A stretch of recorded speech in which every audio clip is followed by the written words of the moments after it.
So the first thing that you may notice when going to makebeliefscomix.com is that you have the opportunity to register for an account. So I would definitely do this because it will be like an extra step to ensure that your comics are saved.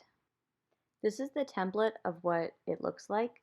As you can see here, there are 3 cells, and you can add and take away cells in the top left corner. Down here is where you can find your main character for your comic. So you can scroll through and find one that you feel resembles you. Once you click on a character, you can see that it comes with different poses, and you can choose the pose that you feel like fits best for you. Make sure you select which cell you want your character to go into. So first you select the cell that you want, then click the pose that you want to go in that cell. You can only move your character when you click on the move button and then you click on your character. When you click on the flip button, it will flip which direction your character is facing. If you want to make your character bigger or smaller, you first hit the scale button and then drag the button for how big or how small you would like your character to be. Now you can go through and see the other options that you can put in each cell, like they have masks and objects. I know that I want to try to show myself trying to feel relaxed through these past couple weeks, so I'm going to keep that in mind when designing my panel. Once I look through all the objects, I see a sanitary mask, and that's something that I would like to use in my comic. Notice how I'm clicking on the scale button first, and then the object that I want to make smaller.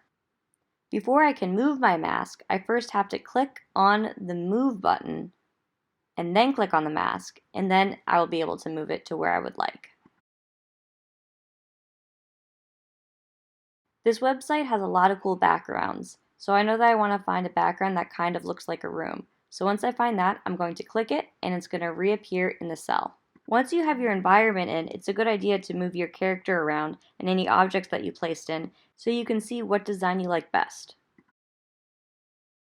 Now I'm going to go through and think about what my character is either thinking or saying. They have a lot of good templates here that you can use. You can notice that the thought bubble that I chose is way too small for what I'm trying to say. So what I'm going to do is I'm going to click the delete button, which is the little trash can in the corner, and then I'm going to click what I want to delete, which is the thought bubble. This thought bubble looks like a better size, so I'm going to use this one.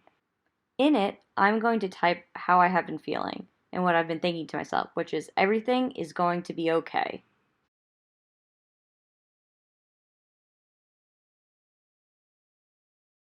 So I'm looking how my comic is looking, so I'm going to save it.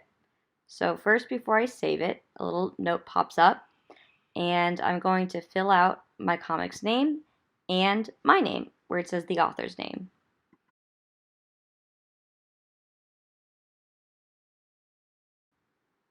So then when I hit save, it says that it's saved to the website, so it should be there the next time that I'm there.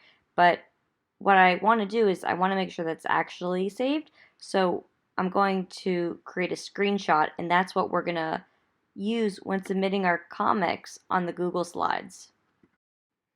You're going to write your name where it says insert name, so I'm going to write Miss Liss at the top.